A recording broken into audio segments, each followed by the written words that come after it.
rumus sukses, sukses sama dengan iman ditambah strategi. Nah, saya pengen tahu ya, 5 tips untuk seorang yang ada utang. 5 tips yang paling penting nih.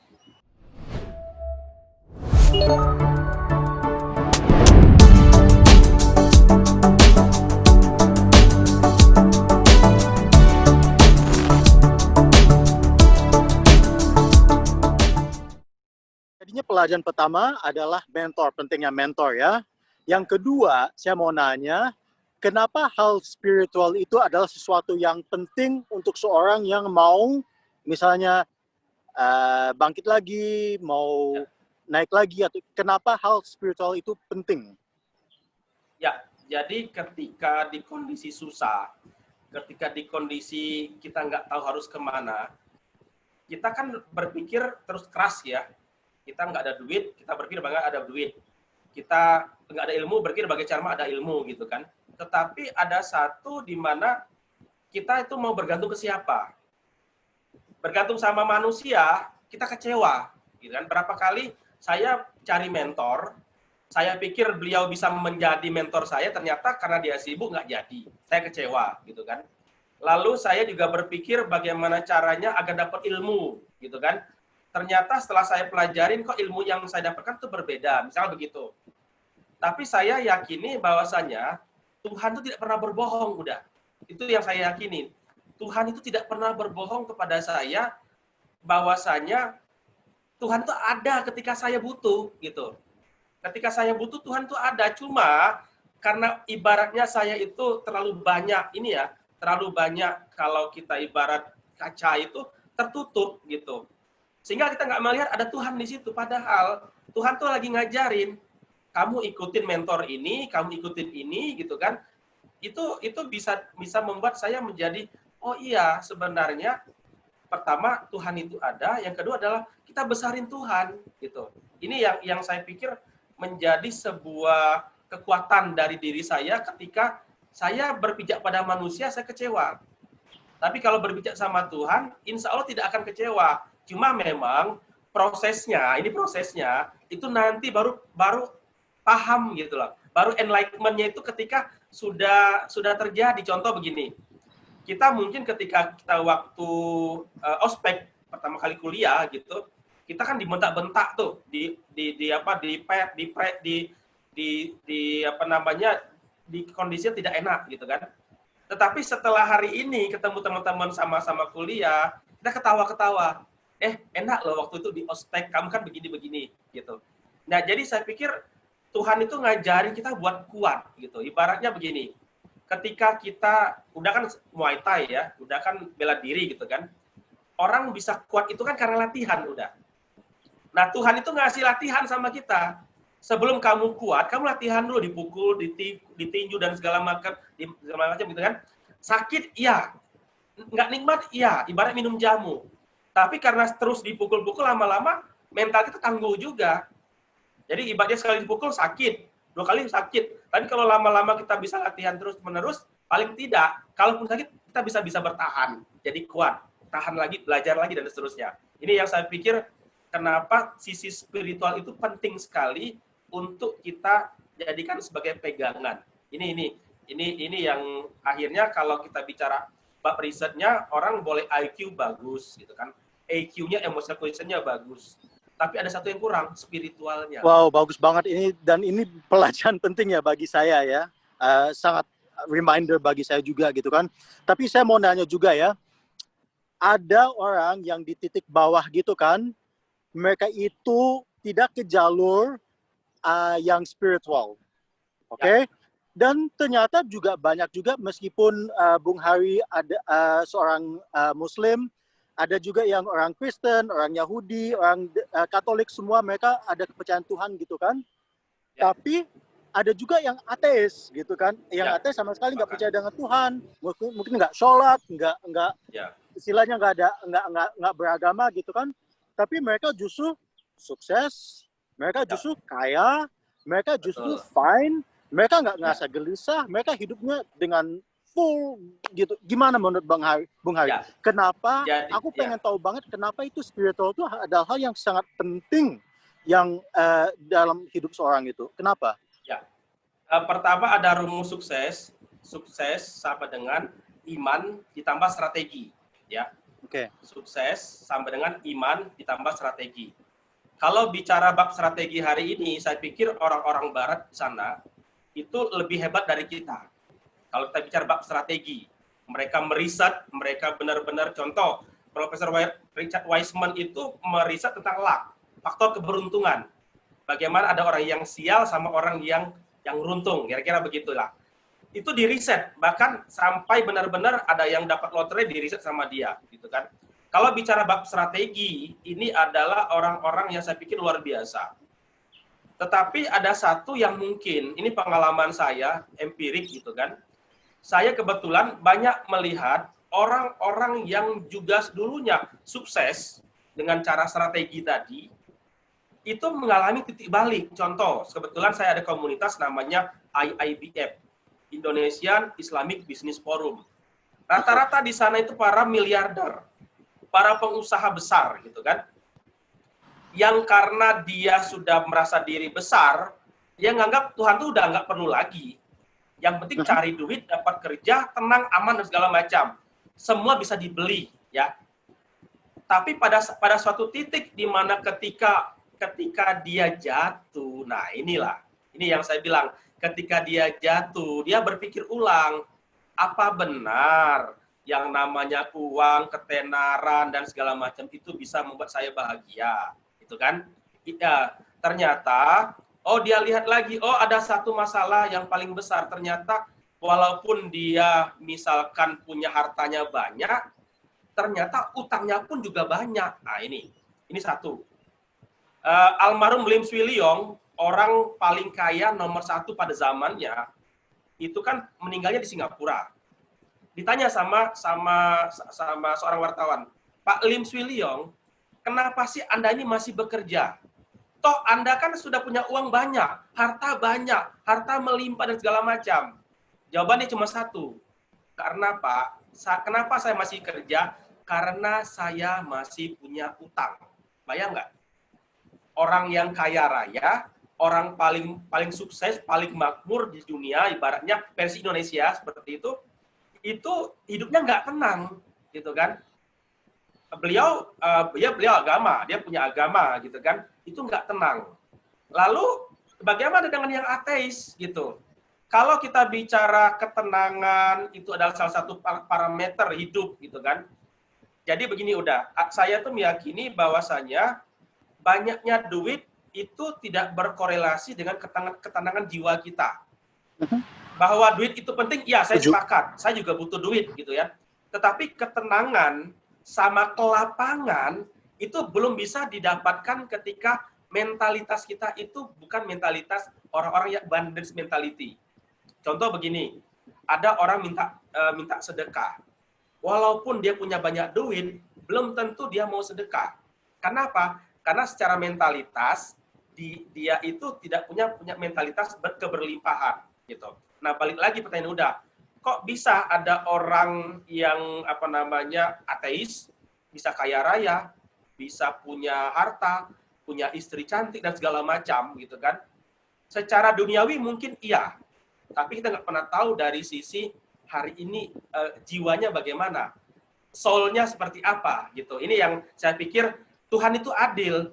Justru karena dia nggak mikirin Tuhan, dikasih sama Tuhan, ya sudah nggak apa-apa kamu, karena nggak percaya sama saya, kira-kira seperti itu, saya akan berikan apa yang kamu minta. Mau harta, dikasih. Mau istri, dikasih. Mau kedudukan, dikasih. Semua silakan. Mau kamu bermaksiat pun, mau kamu menjadi mafia sekalipun, silakan, diberi gitu. Karena Tuhan itu adil. Tapi ingat kata Tuhan, nanti di akhirat kamu akan saya siksa, gitu kan?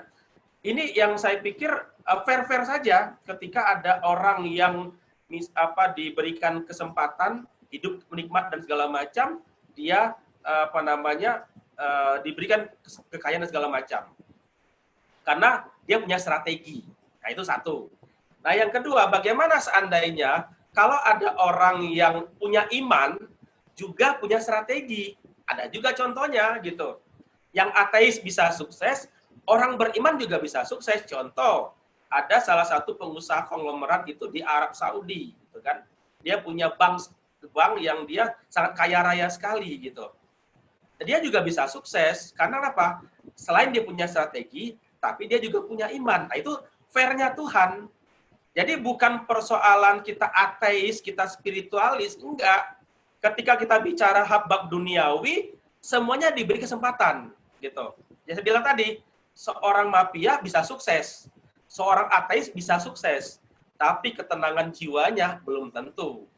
Hanya orang-orang beriman saja yang punya ketenangan. Itu versi saya, gitu kan. Mudah-mudahan saya tidak salah. Kalaupun misalkan tadi banyak orang imannya kuat, lihat lagi strateginya jalan apa tidak, gitu kan. Jangan-jangan dia cuma beriman, ibaratnya ibadah ritualnya bagus. Nah, ritualnya bagus, spiritualnya nggak bagus. Kan beda tuh. Ritual itu adalah Allahu Akbar, ini kan ritual nih, gerakan kita ceramah, kita pergi ke gereja, ke masjid, itu kan ada ritual. Tapi spiritual, memaknai. Nah, ini kan hal yang berbeda. Harusnya imannya bagus, spiritualnya juga bagus gitu. Imannya oke, strateginya juga oke, gitu dah. Baik, baik. Dan yang berikut, kenapa Bung Hari milih untuk fokus kepada dunia finansial gitu ya? Ada aspek spiritualnya, sekarang aku mau bahaskan tentang finansialnya. Kenapa itu jadi pilihannya? Di mana Bung Hari sendiri waktu itu nol, bangkrut gitu kan? Kenapa fokusnya sekarang udah bisa di finansial? Ya, kebetulan saya 3 tahun kerja di bank udah. Bank itu kan ibaratnya tempatnya duit gitu kan. Tapi yang saya lihat waktu saya kerja di bank, teman-teman saya yang satu angkatan, itu rata-rata bermasalah dengan duit. Orang kerja di bank harusnya kan bisa ngatur duit, harusnya gitu kan. Tapi justru nggak bisa ngatur duit. Kenapa? Dia punya kartu kredit, tinggal gesek. Gaji belum sampai akhir bulan, tanggal 25, tinggal 15 sudah gesek kartu kredit. Begitu akhir bulan, mau bukannya menikmati duitnya, malah bayar cicilan utang. Itu orang yang kerja di bank. Ya kan? Itu yang saya rasakan, oh ternyata orang yang kerja di bank pun, yang dekat dengan uang pun, itu belum tentu bisa mengelola duit. Satu. Yang kedua, ini juga menarik adalah, saya kan pernah ke titik jatuh. Saya bilang tadi titik nol. Jangan sampai orang mengalami hal yang sama. Itu kenapa saya bicara bab keuangan. Karena kalau saya nggak men-sharingkan ilmu seperti ini, ya akan kembali lagi, muter lagi. Orang kerja, dapat duit, dapat gaji, utangnya banyak. Kan? Akhirnya terlilit utang. Sekarang sudah ada namanya fintech, finansial teknologi, pinjol, pinjaman online. Cukup dengan handphone saja, kita sudah bisa dapat duit, gitu kan. Approve-nya pun tidak lama, mungkin satu kali 2 jam langsung ditransfer ke rekening kita. Tetapi kan banyak orang yang terjebak gitu. Apalagi sekarang pandemi. Pandemi ini nggak ada pekerjaan, kita pengangguran, bantuan dari pemerintah cuma 600.000, bisa apa sebulan 600.000? Ujung-ujungnya pasti utang, tidak ada pilihan, pasti utang gitu kan. Nah, saya masuk ke dunia itu agar jangan sampai orang itu nggak paham tentang uang, gitu. Nggak mengerti tentang uang. Yang paling pokoknya adalah tidak sadar tentang uang. Nah, ini yang paling tinggi yang akhirnya saya berikan.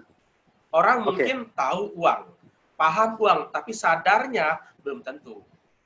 Gitu. Nah, saya pengen tahu ya, 5 tips untuk seorang yang ada utang. 5 tips yang paling penting nih. Yang pertama, karena saya background adalah ibarat spiritual strategik atau financial strategik seperti itu, kita harus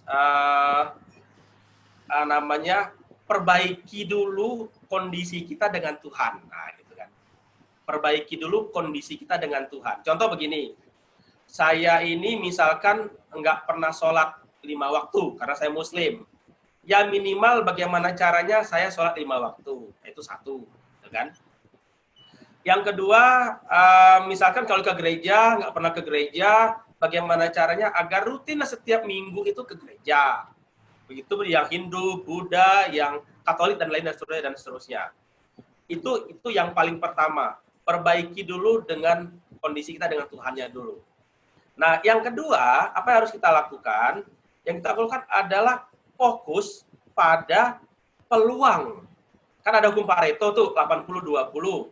Jadi kalau kita hari ini kesusahan, oke, masalah itu ada. Itu tidak bisa kita nafikan, tidak bisa kita hilangkan. Masalah itu ada. Tapi kita juga harus berpikir bagaimana caranya agar kita itu memikirkan solusinya 80% dari masalah. Itu. Misalkan, kayak tadi misalkan, kita pengangguran, nggak ada duit. Bagaimana caranya? Ya kita kan punya tetangga. Tetangga itu mungkin masih ada yang memiliki barang. Kenapa kita tidak jualin? Gitu kan. Persoalan kita nggak bisa jualan, ya itu kan proses. Saya dulu, seperti saya jualan door to door, karena nggak tahu cara jualan online. Door to door gitu. Coba seandainya saya dulu tahu cara jualan online, ngapain saya harus door to door jalan kaki dari Pondok Indah ke Al-Azhar gitu kan. Nah, ini yang fokus pada yang 80%. Nah, yang ketiga, ini kita itu harus memikirkan juga yang sisanya 20% gitu. Masalah kita harus kita selesaikan juga gitu. Nah, baru yang bicara bab keempat inilah kita pentingnya punya mentor. Ini yang selalu saya bilang. Ibaratnya begini, kita ingin dari Jakarta ke Australia gitu kan. Kalau misalkan udah itu adalah mentor saya yang sudah pernah ke Australia gitu, ya saya harus cari mentor yang seperti udah gitu. Bukan orang yang cuma sekedar menasehati tanpa ada solusi atau dia nggak pernah menjalanin, ya kan? Kalau bicara bab utang tadi, saya sudah pernah jalanin gitu kan. Saya ibaratnya sudah merasakan susahnya bagaimana nggak punya duit. Nah, tugas saya adalah bagaimana jangan sampai orang nggak punya duit lagi. Gitu. Oke. Nah, yang terakhir tips dari saya adalah bahwasanya kita harus mulai menaikkan sadar keuangan. Apa itu sadar keuangan? Ada 3 rumus ya. Jadi kalau tadi adalah sukses sama dengan iman ditambah strategi, ini saya pecahkan lagi. Sukses sama dengan pertama iman dikali ilmu, ini turunan dari yang 2 tadi, dikali income ya. Jadi iman dikali ilmu dikali income. Itulah sukses. Karena bagaimanapun orang yang punya iman bagus, punya ilmu lebih bagus lagi, punya income juga lebih bagus lagi. Sehingga dia tidak direndahkan oleh orang lain, tidak merasa minder, dan kita punya waktu buat berbagi kepada sesama. Itu ada tips dari saya. Baik. Aku suka banget tipsnya gitu ya. Dan aku minta lagi nih 5 tips lagi agar utang itu bisa lunas semua gitu ya. Yang tipsnya yang praktikal, misalnya yang fokus prioritas adalah membayarkan utang yang misalnya bunganya yang paling tinggi gitu, itu dulu. Yang kedua apa? Nah, kalau bisa 10 tips gitu agar seorang bisa lunas semua hutang secepat mungkin. Ya, yang pertama kita harus tahu dulu, ini paling dasar adalah berapa sebenarnya aktualnya pengeluaran kita. Karena kan kalau pengeluaran itu pasti, itu pengeluaran. Tapi kalau penerimaan, income, itu belum pasti. Jadi kita yang pasti-pasti dulu aja. Misalkan, makan 3 kali sehari. Pasti kan? Bisa nggak kita makan 2 kali sehari? Ini adalah sesuatu negosiasi. Kalau kita mau ideal 3 kali sehari, ya ada duitnya apa enggak? Kalau nggak ada duitnya, kita akan menurunkan. Ada rumusnya namanya jatuh. Jadi untuk bisa menurunkan utang, pertama kita harus tahu berapa pengeluaran realnya kita tiap bulan. Rumusnya jatuh. Apa itu rumus jatuh? Jarangkan, turunkan, hilangkan. Jadi rumusnya itu rumus jatuh, J-A-T-U-H. Jatuhnya jarangkan. Misalkan kita nonton 2 kali sepekan, nonton film di bioskop. Ya berarti kita mulai jarangkan, mungkin sekali saja. Lalu kalau misalkan masih nonton bioskop tadi, karena sekarang pandemi, kita turunkan dari nonton bioskop menjadi nonton di handphone. Kan jarangkan, turunkan. Ya. Lalu karena kita nggak ada duit, ya kita hilangkan. Ya nontonnya nanti dulu. fokusnya apa? Ya jualan dulu gitu loh. Nanti kalau sudah ada duit baru kita nonton lagi, kira-kira begitu. Itu satu ya. Jadi kita harus tahu dulu berapa sebenarnya pengeluaran kita. Karena kalau kita nggak memahami itu sebenarnya walaupun kita punya utang kita banyak gitu kan, atau utang kita sedikit, tapi kalau kita tidak pernah tahu yang namanya berapa realnya pengeluaran kita, itu akan bermasalah. Satu. Jadi kita harus tahu dulu berapa sebenarnya pengeluaran kita.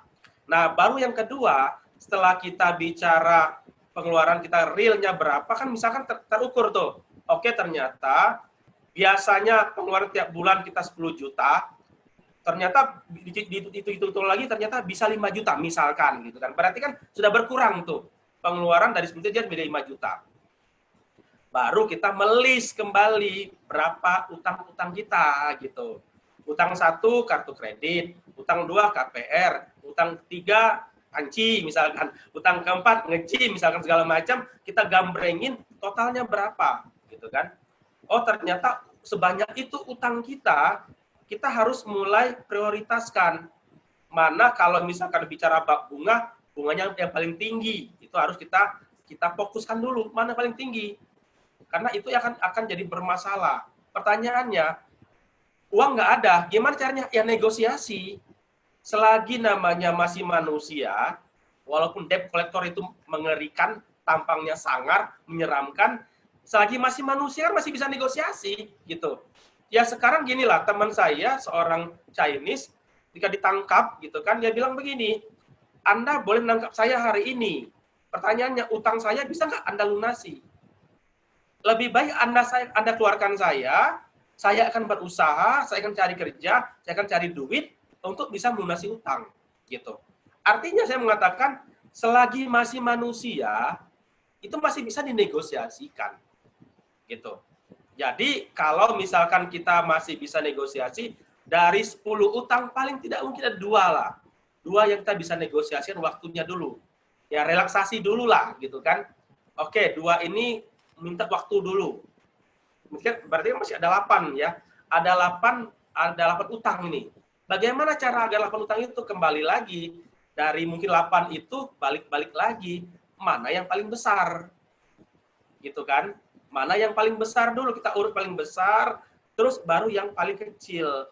Nah, yang paling kecil inilah kita mulai, kalau memang ada duitnya, kita lakukan bayar. Kalau ada duitnya. Kalau tidak ada, ya balik lagi, kita negosiasi lagi gitu. Minimal ketika ada duit langsung dilunasi. Nah, berarti kan dari 10, 2 yang bisa kita tunda, ada 8. Nah, 1 bisa kita selesaikan, tinggal 7. Gitu. Jadi yang 7 ini kita mulai mikirin lagi. Tapi ingat balik lagi ke rumus tips pertama tadi. Kalau kita hari ini punya utang, coba berpikir bagaimana solusinya 80%. Jangan mikir utangnya. Karena utang ini walaupun kita mau otak-atik segala macam, yang nggak bakal selesai. Kecuali kita mikir solusinya. Gitu. Ini bayang udah. Saya ada mentor, udah punya utang 62 miliar. Ya, utang 62 miliar. Di tabungan tinggal 1 miliar. Ya, kira-kira kalau di posisi udah WMP nih sekarang, dia bisa nggak bayar utang 62 miliar? Sementara di tabungan dia tinggal 1 miliar. Ya, jika dia hanya ada 1 miliar, tapi dia ada hutang 60 berapa miliar gitu ya, dia harus investasi uangnya agar secepat mungkin itu bisa tertutup. Tapi Dawem, aku alhamdulillah nggak ada hutang. Ya artinya begini, alhamdulillah nggak ada hutang sebesar ya, gitu juga. Itu nggak bisa selesai. Udah kenapa? Walaupun dia punya tabungan 1 miliar, diserahkan kepada orang berutang, utangnya masih ada 61 miliar Betul. lagi. Kan tidak selesai juga masalahnya. Apa yang dilakukan? Mentor saya lakukan itu, dia justru karena ini kan utang itu kan nggak normal ya. Utang itu sesuatu yang tidak normal. Berarti cara menyelesaikannya pun dengan cara yang tidak normal juga. Apa yang cara tidak normal? Lakukan sesuatu yang aneh. Contoh, ini mentor saya dicerita, karena kan saya belum pernah mengalami utang 62 miliar udah. Tapi mentor saya pernah. ketika dia utang 62 miliar, justru diminta oleh gurunya itu untuk bersedekah. Kan nggak logis gitu. Orang utang 62 miliar, di tabungan 1 miliar, harus disuruh bersedekah. Kan nggak logis. Gitu. Tapi itu yang dilakukan. Nah, ketika dia datangin orang susah, dia ada uang 5 juta, dia bagi-bagi kepada orang susah itu. Di situ mentalnya naik, di situ spiritualitasnya naik. Lalu dibilang, oh ternyata walaupun saya tuh punya utang 62 miliar, ada orang yang lebih susah dari saya. Makan saja nggak mampu. Nah gitu. Itu kan mentalitasnya. Lalu setelah naik secara mentalnya, baru dia mikir, oke, ini utang ini kalau baru bisa selesai, mungkin bisa 100 tahun baru bisa selesai, gitu kan? Tapi apakah tidak ada cara lain? Ada cara lain.